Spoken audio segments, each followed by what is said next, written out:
Now this part definitely y'all can go live. You can record. We're gonna put them in the hot seat. I'm gonna pass it to you, sir.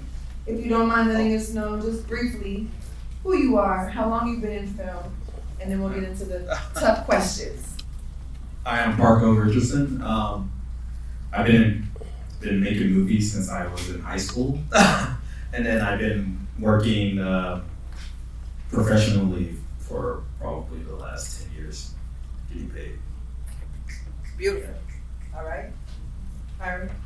I'd just like to just shout out Daya Wright, for his great, thank you for having us up and this amazing film festival, So I've been in education and I started out rapping, doing music, and music led into me teaching, and teaching led into me teaching at a film school. And that's kind of where I learned and honed my craft, and I've been making films for about the last 15, 20 years. That's amazing. That's amazing. Parco, what tips do you have for the novice screenwriters that want to go from paper to screen? There is a book out there called Save the Cat, Screenwriting, that helped me get me through my first feature film, Black Santa, which was, it's just full of knowledge, and it'll help you outline the entire, your entire plot from start to finish.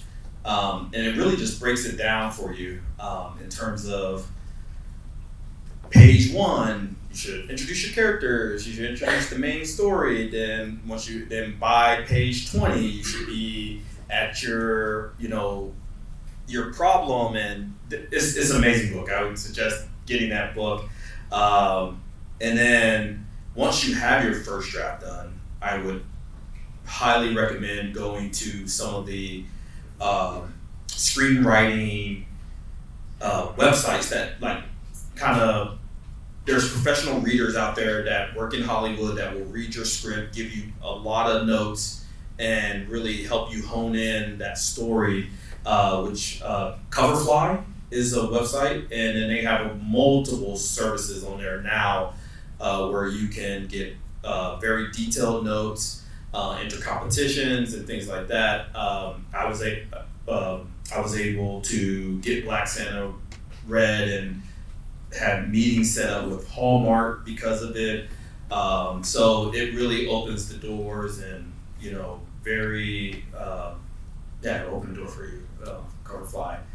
And then if you're having writer's block, or if you're just having trouble putting words on the page, I would write one page, every couple hours if you have a free day, or try to write 5 pages every week, something like that, until you get to your 90 pages or 120, depending on your story and stuff like that. So yeah, that's kind of. Thank you.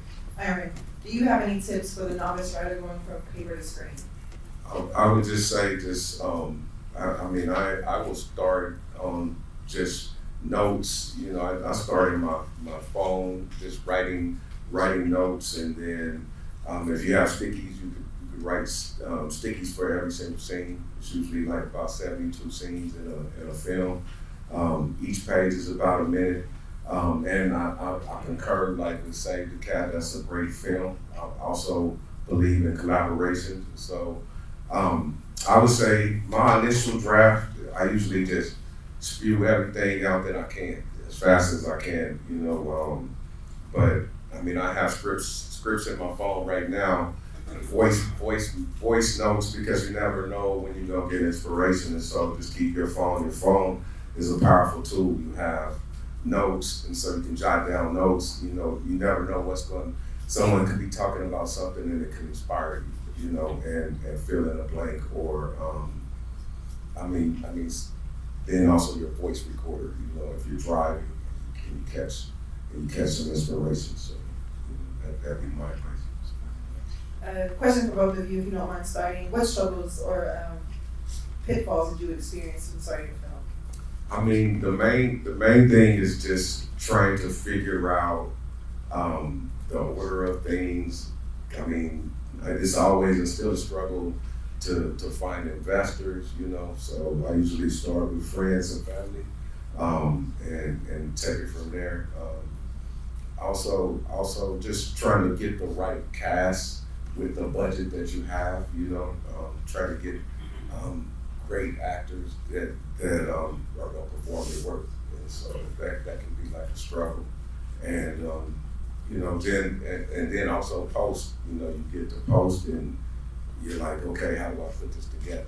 You know, so with the budget that I have. So. What struggles or pitfalls did you experience from beginning to film?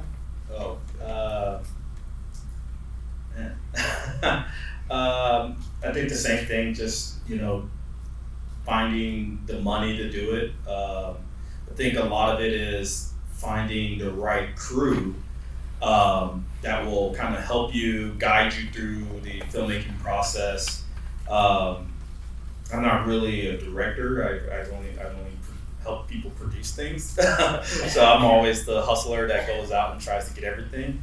But yeah, some of the earlier work that I produced was just an uphill battle for me, just because of a lot of the short films we did were very ambitious. And it's like, you know, listening to a lot of filmmakers that are coming into Sundance and things like that, I'm listening to them and they're like, I spent $100,000 on my 15-minute movie, and I'm like, okay, that's awesome. Yeah, I'm glad you had, you know, $100,000, but a lot of this and grants and things like that. But I mean, a lot of the movies that I produced, you know, but my very first one was $11,000, and that was literally me doing every department. You know, just I produced. I was art director. I was doing literally everything and helping, trying to get this project made. And then same thing with the second one. Both of these projects were both kickstarted successfully, and you can go to they're still up, so you can go and look at them and see, you know, how to, you know, build if you're going to make a Kickstarter, you can look at it. And then my latest project, which you guys will see here tonight, Superstar, was just kind of 100% just kind of self-funded and privately funded by friends and family, because we were done with the whole going through Kickstarter and things like that, because it's, you know, if you don't get it all, then it's like it goes away. So, but yeah, just don't give up. All right, thank you both. So for the audience, and if anybody does have a question, I will happily come along to you. I'm sorry. But for this question, while we get to this young lady, these two, how do I know my script is ready?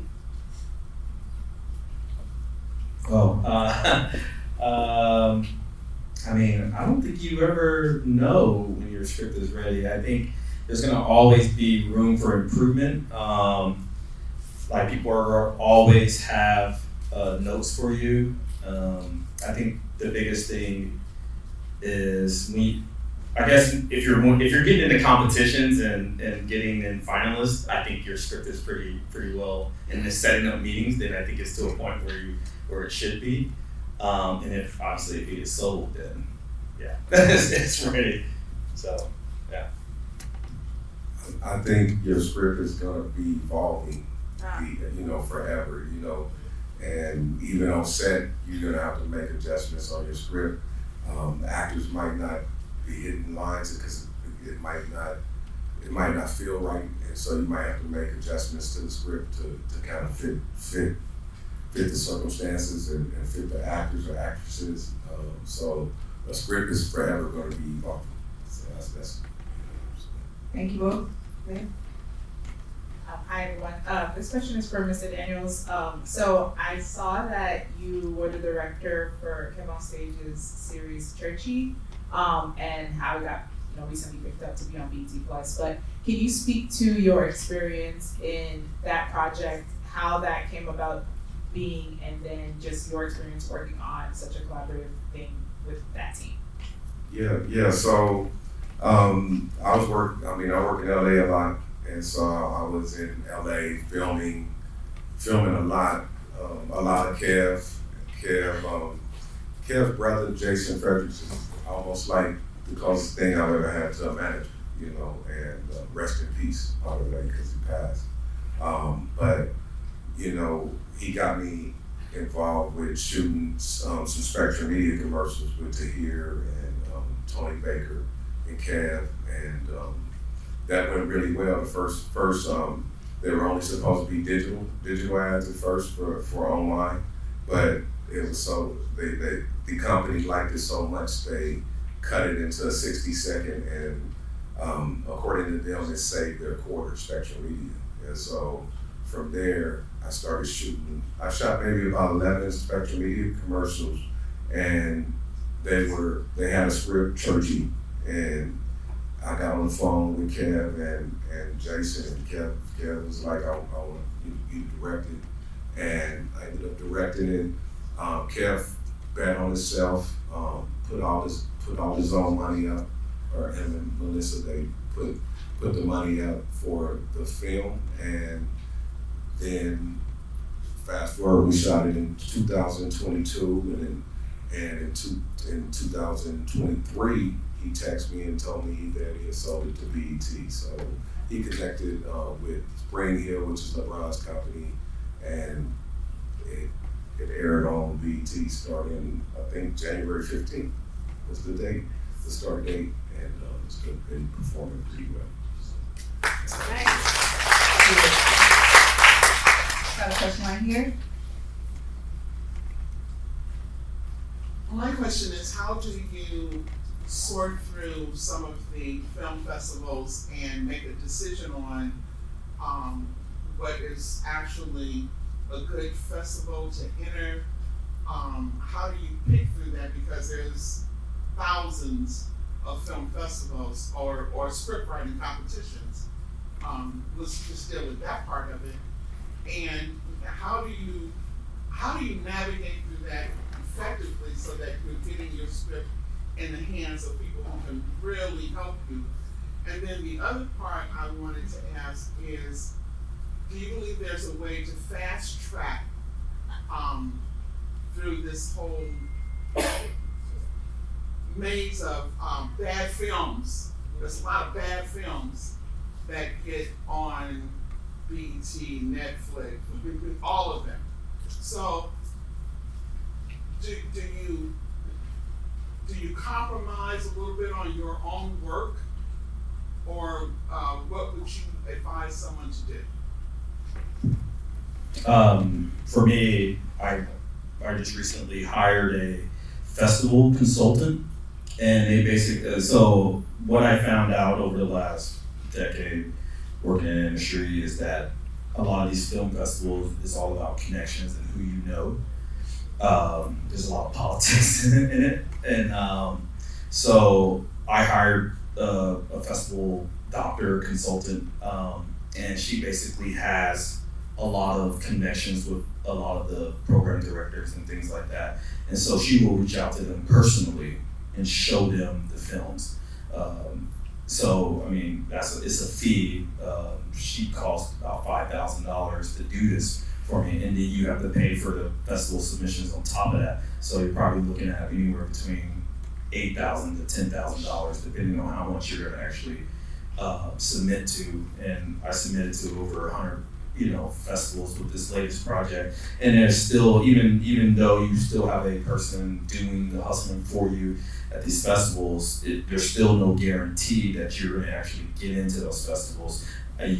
All it is she's basically bumping you up from the general public to the VIP section, essentially. So, the big movies and things like that are being just automatically shown to the festival director, that's pretty much what you're paying for, is that it's going to be guaranteed, seen, because, when you get the rejection letter, they tell you, hey, there's 20,000, we had 20,000 films, and I guarantee you they didn't watch all 20,000 films to really look through it, and I'm sure there's amazing films that got left on the table because of that. So yes, it sucks, but it's just like you gotta spend money to kind of play this game in here. So, and I've definitely seen a difference hiring this festival consultant. We've gotten into a lot more film festivals than I had just doing it on my own with previous projects. And then in terms of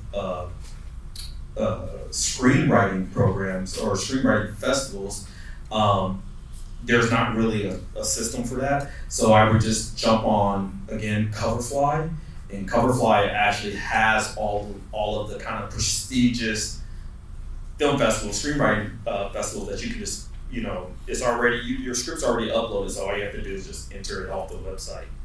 And so I did that with that one, and and they'll give you instant answer. Well, not an instant answer, but they're guaranteed that somebody will read it, and they will judge it and actually give you notes and stuff like that on it for screenwriting.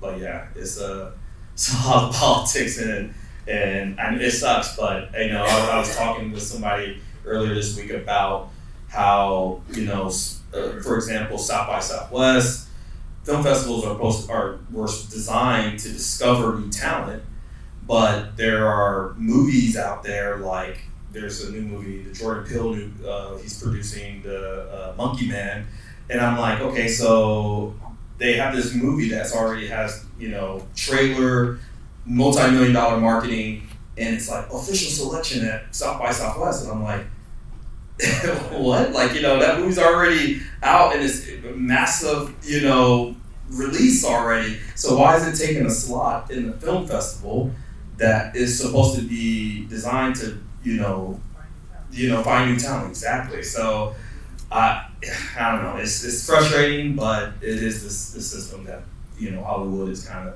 designed, and so it kind of I've had billionaires, ask me like, oh my gosh, ask me about trying to get my connections. That they're like, oh, I heard you worked on a Netflix show or this. They're like, can you hook me up with Netflix? And I'm like, it's not that easy. I don't know the main executive at Netflix, so you can go invest money in this. It's like, well, give me your money if you're looking to invest in something. You know what I mean? Like, and he's just like, no, I want they want basically access to the person that has, The Rock and all these other people, big celebrities and things like that. They don't want to be messing with me and stuff like that. So it's funny because even with them, they have all the money and they still can't even get in. You know what I mean? I recently reached out to Mark Ruffalo's people because we have a film, we have money, and their response was, it was their agent. You know what I mean? They were like, sorry, we don't take unsolicited material, and I'm like, without being referred, and I'm like, how do I get referred to them? You know what I mean? Like, I gotta somebody has to refer me to the agent so they can look at the material, even though hey, I'm trying to here's an offer, here's the money, here's the script, we want you for this role, and they still denied it, and it was just and so I talked to a friend of mine who's like a PR manager for some big celebrities in LA, and I was like, is this how it works? And they're like, unfortunately, it is. And I was like, I said, this system is not designed for little people. And she's like, it never was. That's kind of what she told me. It just never is. It's not designed for, and it's all about who you know and trying to get into those circles and things like that. So, yeah, sorry for the rant. What he said. I have a question over here. But I'm definitely just stay true to your films, stay true to your scripts, and people gonna catch on. If you do dope stuff, eventually people will catch on. I do feel like there's a lot of movies and scripts that are dumbed down right now, and some of the era of '90s films and complex twists and turns is different, and but I just say to stay true to what you believe and what you love,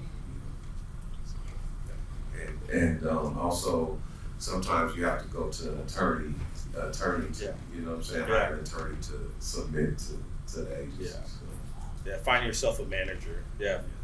basically finding yourself a manager or an attorney that will submit that material on your behalf, because a lot of these places, they just won't touch something that's direct to them. So you have to, again, pay money for just somebody to read that script and get it in the hands of somebody. So it sucks, but it is what it is. So I would always suggest, if you're writing something and you really think this is gonna be it, put a couple grand off to the side so you can submit it. So. Got a question in the back, gentlemen? Go ahead, just stand up. Hey, just a quick question. How would you say it differs from like making a movie on YouTube versus the big screen?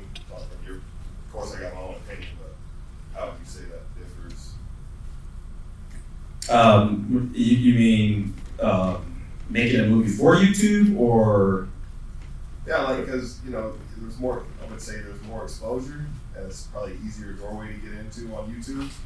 Making a film on there, I don't know. You got some directors making stuff on their phones now with technology. Oh yeah, I mean, much lower budget. Yeah, I mean, really, does it? I mean, they shot those, Tangerine and a lot of these movies where they shot it on your iPhone.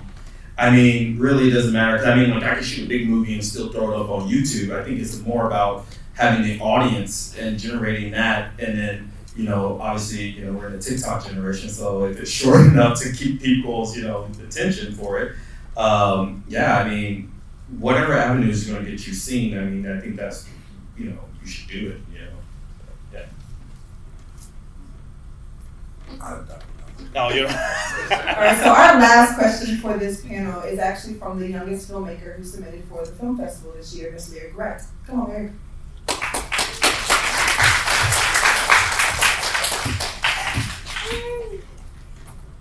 What are your tips for animators?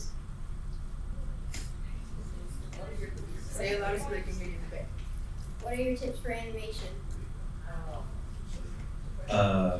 I've never done animation. I have worked on some small client things. My tips is to hire an animator. But I mean, art, drawing and stuff like that. What is it? The stop motion one that we saw earlier? Like Was that digital. which one? Digital. Hers was the turtle. The turtle. Oh, the turtle. Oh, I thought. But she does okay. digital animation. Oh, digital. Okay. Yeah. I mean, I don't have any knowledge on a lot of animation stuff. But I hear that the new stop motion and all that stuff is being like, that's kind of like the new training ground, essentially. Like, there's this kid, I think he did the Lego thing, and then they hired him for Into the Spider-Verse to do that animation. So I mean, like, it's pretty out there. YouTube stuff. Sorry. So I would suggest that you, I have worked with animation, but like in my last movie, I had some freeze frame animation, and I've worked with animation for like intros, etc. I would suggest that you get very familiar with Adobe After Effects, some 3D programs. There's a whole bunch of them out there, but very, very familiar with Unreal Engine also. Unreal Engine is kind of the future, and it's kind of, it makes everything easier. You can actually purchase cities, you can purchase things that other animators have done, and then implement whatever you want to do within that particular program. So I would get familiar with those programs. Remember Unreal Engine and After Effects.